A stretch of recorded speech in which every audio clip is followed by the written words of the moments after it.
Howdy gang, here's a video for Resident Evil 3 Nemesis, and do be warned if you're someone who is wary of spoilers, a Nemesis shows up in this video later on, so be warned about that. If you keep watching the video, you're gonna see a Nemesis, and there's nothing I can do about that, so now that you've been adequately warned, let's talk about Resident Evil 3 Nemesis. It's fucking good. It's bloody good. It's a follow-up, of course, to last year's Resident Evil 2 remake, which was a long-awaited remake. A lot of people wanted to see a reimagining of Resident Evil 2, and Capcom, in my opinion, did an exemplary job. Last year's Resident Evil 2 remake was one of my favourite games of the year. Literally, it was in my top 5, and Resident Evil 3 Nemesis may very well make it into the top 5 this year because it's just that good. In fairness, mostly more of the same, but it's just that good that doing it again is no less effective and no less entertaining. It does throw in some extra stuff. Most importantly, it's scarier than Resident Evil 2, in my opinion. I don't consider myself someone who scares easily when it comes to entertainment. There are far too many existential crises for me to be terrified of. But with this, there are some tense moments in this that I don't think have been matched by another horror game. Maybe Outlast, that time when I was really drunk and didn't know what I was doing and everything was scary. But this game I played sometimes not under the influence of anything. And even then, it was... Did I play this not under the influence of anything? Yeah. And it was still scary. It's got spiders in it. Imagine that, yeah? Spiders in a video game. But I tell you what, right? Video games have spiders all the time, scary spiders. The Resident Evil series is full of spiders.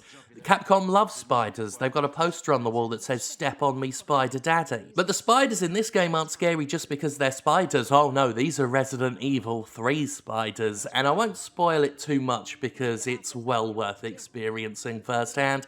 But suffice to say, the environment that the spiders are in conspire with the spiders to create one of the most nerve-wrackingly paranoia-inducing sequences I've played in a video game. And in terms of being horror enemies, those are some spectacular spiders.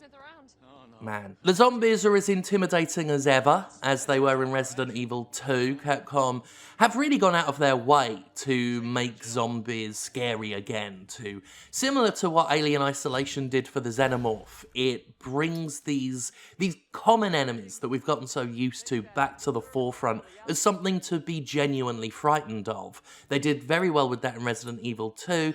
They do the same thing here. The zombies are durable. The way they lunge towards you can be deceptively quick. Sometimes Capcom fudges it a little in their favour to keep them a threat. Sometimes that comes off more annoying than actually scary. Similar to Resident Evil 2, these zombies are really good at latching onto you in ways that don't feel natural, like they'll just snap onto you. And I gotta say, more so in this game than in the last game where I didn't really notice it. You do tend to get into those unfortunate situations where you're knocked down to the ground by something, you get up, and before you even have a chance to regain control, something else has grabbed you. I call it the Lost Planet Special because it was so abundant in that game, which fittingly enough was also a Capcom project. It does feel quite honestly cheap to get knocked down by the Nemesis, and then before you can even get properly back up, a zombie's already chewing into your neck. Very similar to Resident Evil 2, Resident Evil 3's problem is that 10% of the time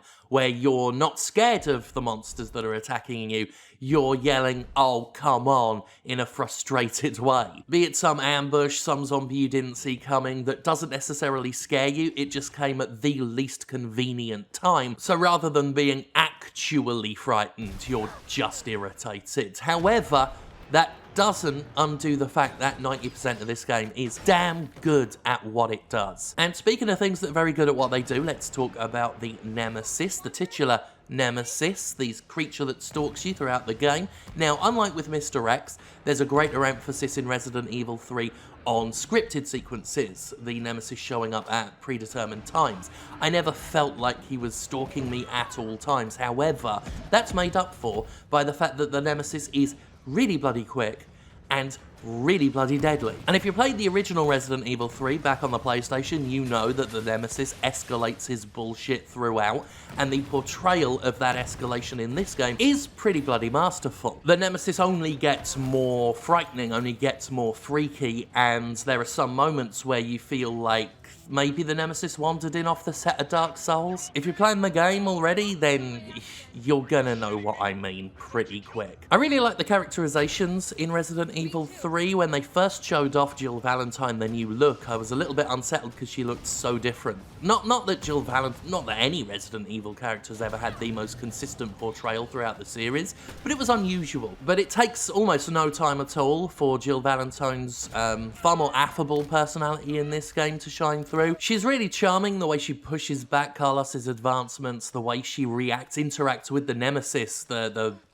was going to call it banter, but there's not exactly back and forth with someone whose only dialogue is S.T.A.R.S. That is, I am a bit disappointed with the Nemesis vocal performance in this game. In the remake is all S.T.A.R.S. instead of S.T.A.R.S., which was a lot more sinister. Here is just, it just makes it more monstrous rather than more methodical. And it was that sense that the Nemesis was just had a little less monster in it and a little more forethought than your average bioweapon. That's what made it really sinister to me. Not that it isn't shit your pants scary in this one, but that little edge of cynicism, it isn't there. Visually, I mean, just look at it. Gorgeous. Again, this RE engine they're working with makes things look so disgusting in such a good way. It makes these, even though they might not be as graphic as some games out there, it feels more graphic because everything just looks gross. Bloody chunks look so bloody and chunky. I described Resident Evil 2 last year as juicy, and this is that again, it's juicy. The game's not massively long, you know, you're looking at about a 4 to 5 hour stretch, which is fine for me. It might not be for everyone. I should point out, I got a review copy of this, although I'd have easily bought it, and I'd have, you know, when I buy a game that's got a 4 or 5 hour campaign, I'm usually fine with it if that campaign is very, very good and maybe worth replaying, which Resident Evil 3's is, especially because there's some really cool unlocks and a really cool method of unlocking for a second run through that's well worth checking out. And that's Resident Evil 3 Nemesis, really. It's obviously very similar to what Capcom had already done, with as evidenced by the fact that I've referenced Resident Evil 2 so much in this video. It obviously is a continuation of that, very much like Nemesis was back in the day, but it is just that much scarier, that much more effective as a horror game. Its only biggest setback is the setback the Resident Evil 2, I've referenced it again, remake had, which is that sometimes the enemies are more annoying than scary, but that is a function of Capcom having to up their threat level to make them scarier in the first place. So even then, the thing I complain about the most with this game is an acceptable flaw, because it's required to make the rest of the game do what it does. And with that in mind, I give Resident Evil 3 Nemesis an 8. A 9. 8.10 A. B.